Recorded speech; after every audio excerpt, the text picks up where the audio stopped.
Alhamdulillah, segala puji hanya milik Allah. Sungguh tiada pantas bagi manusia untuk mengharapkan pujian, tidak pantas bagi manusia untuk merasa telah berjasa apabila ia mengucapkan kalimat la ilaha illallah di akhir hayatnya. Dalam sebuah hadis sahih yang diriwayatkan oleh Abu Dawud, Rasulullah sallallahu alaihi wasallam bersabda, "Man kana akhiru kalamihi la ilaha illallah, dakhalal jannah." Barang siapa yang di akhir perkataannya adalah la ilaha illallah, maka dia akan masuk ke dalam surga.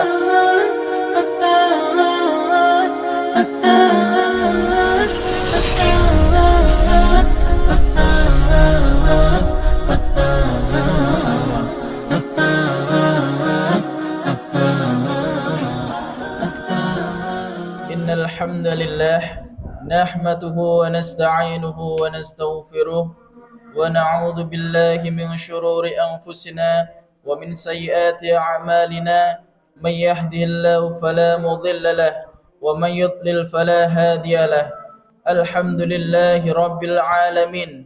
Qul innal mauta alladhi tafirruna minhu fa innahu mulaqikum thumma turadduna ila 'alimil ghaib wasyhadah fayunabbi'ukum bima kuntum ta'malun. Asyhadu an la ilaha illallah wa asyhadu anna Muhammadan 'abduhu wa rasuluhu. Amma ba'du. Fa ya ibadallah, usikum wa iyaya nafsi bitaqwallahi haqqa tuqatih faqad fazal muttaqun. Hadirin jamaah salat Jumat yang insyaallah selalu berada dalam naungan rahmat dan hidayah Allah Subhanahu wa taala. Tak henti-hentinya kita panjatkan puja dan puji syukur kepada Allah Subhanahu wa taala yang telah memberikan kita nikmat iman dan Islam, karunia yang teramat besar yang Allah karuniakan kepada hamba-hambanya. Semoga kita selalu termasuk yang mendapatkan hidayahnya serta mendapatkan berada dalam keadaan iman dan Islam sehingga sampai akhir hayat kita. Dan tentunya kita bersyukur kepada Allah atas nikmat nyawa yang masih diberikan kepada kita sehingga pada kesempatan hari ini kita masih dapat beribadah kepadanya, mengingatnya serta memujinya. Sebuah pujian hanya layak dimiliki oleh Allah Subhanahu wa taala. Alhamdulillah, segala puji hanya milik Allah. Sungguh tiada pantas bagi manusia untuk mengharapkan pujian, tidak pantas bagi manusia untuk merasa telah berjasa, karena sungguh sejatinya segala pujian hanya milik Allah semata. Dan kami mengajak diri kami sendiri serta jamaah sekalian terus memperkokoh ketakwaan kepada Allah. Ya ayyuhalladzina amanu taqullaha haqqa tuqatih wa la tamutunna illa wa antum muslimun. Hai orang-orang yang beriman, bertakwalah kepada Allah dengan sebenar-benarnya takwa kepadanya, dan janganlah sekali-kali mati melainkan dalam keadaan beragama Islam. Surat Ali Imran ayat 102. Dan tentunya selawat serta salam semoga selalu tercurahkan kepada Nabi Muhammad sallallahu alaihi wasallam beserta keluarga dan para sahabatnya. Sidang Jumat yang dirahmati oleh Allah Subhanahu wa taala, dalam khutbah Jumat yang singkat ini mari kita merenung sejenak tentang sesuatu yang pasti kita hadapi, sesuatu yang menjadi gerbang dari kehidupan dunia menuju kehidupan akhirat, yaitu kematian. Dalam surat Al-Baqarah ayat 28 Allah berfirman, "Kaifa takfuruna billahi wa kuntum amwatan fa ahyakum, tsumma yumitukum, tsumma yuhyikum, tsumma ilaihi turja'un." Bagaimana kamu ingkar kepada Allah padahal kamu tadinya mati lalu Allah menghidupkanmu, lalu Allah mematikanmu, lalu Allah menghidupkanmu kembali, kemudian hanya kepadanya lah kamu akan dikembalikan. Dalam tafsir Ibnu Katsir dijelaskan bahwasanya ayat ini menjelaskan akan kekuasaan Allah, dan sungguh aneh orang yang ingkar kepada Allah sementara manusia awalnya tiada lalu Allah menjadikannya ada di muka bumi ini. Ayat ini juga menunjukkan bahwa kita semuanya ini pasti mati dan kita semuanya pasti akan dibangkitkan kembali setelah kematian itu. Jemaah salat Jumat yang dirahmati Allah Subhanahu wa taala, Maka apa saja kewajiban kita dalam kehidupan ini sebagai persiapan diri kita sebelum mati? Tentunya ada banyak hal, namun setidaknya ada 3 hal yang akan kita bahas pada kesempatan berharga kali ini. Yang pertama, beramal sebaik mungkin. Dalam Al-Quran, Allah berfirman dalam surat Al-Mulk ayat 1 sampai ayat 2. Tabarakalladzi biyadihil mulku wa huwa ala kulli syai'in qadir.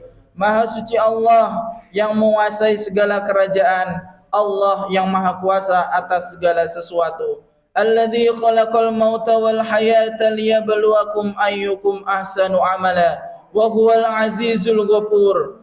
Allah adalah yang menciptakan mati dan hidup bertujuan untuk menguji kalian, siapa di antara kalian yang lebih baik amalnya, dan Allah maha perkasa lagi maha pengampun.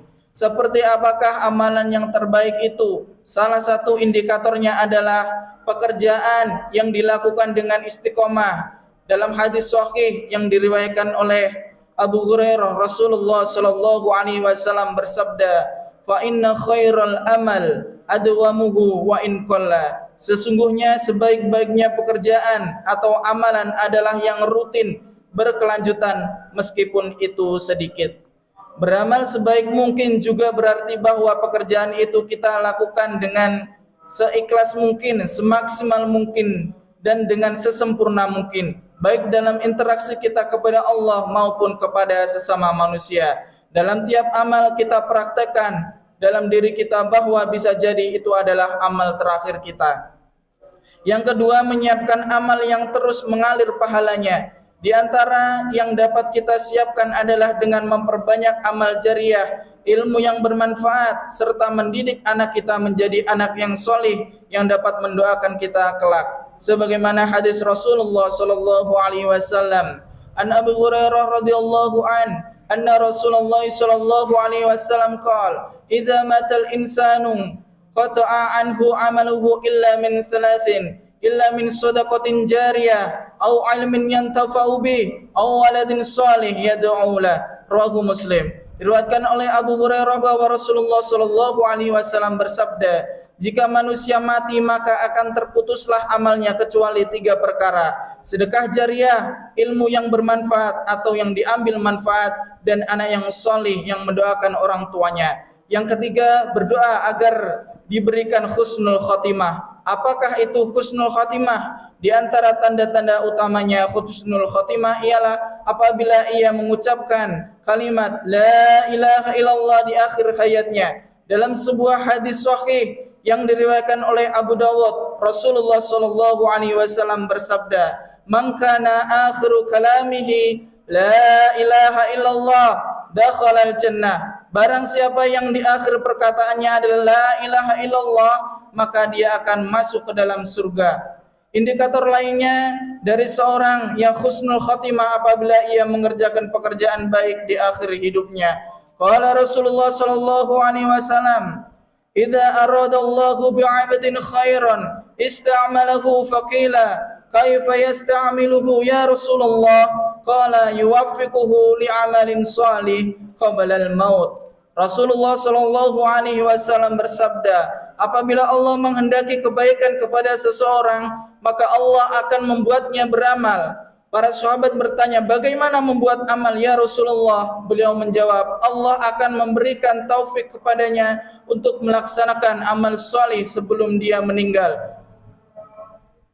Selain berusaha segenap amal untuk mencapai husnul khotimah, kita juga harus berdoa agar Allah memberikan kita keistimewaan ini. Salah satu doa untuk meminta husnul khotimah yaitu sebagaimana yang diajarkan oleh Nabi Yusuf yang terekam dalam surat Yusuf ayat 101. Fatiras samawati wal ard, anta waliyyi fid dunya wal akhirah, tawaffani muslimau wa alhiqani bis salihin. Ya Allah, pencipta langit dan bumi, Engkaulah pelindung di dunia dan di akhirat. Wafatkanlah aku dalam keadaan muslim dan gabungkanlah aku dengan orang-orang yang solih. Dengan adanya khutbah Jumat di kesempatan kali ini, semoga kita bisa memperbanyak amal dan bisa mati dalam keadaan husnul khotimah. Barakallahu li wa lakum fil Qur'anil Karim wa nafa'ani wa iyyakum bima fihi minal ayati wadh-dhikril hakim. Innahu ta'ala jawadun karim, malikum barur raufur rahim, wa nastaghfirullah innahu huwal ghafurur rahim.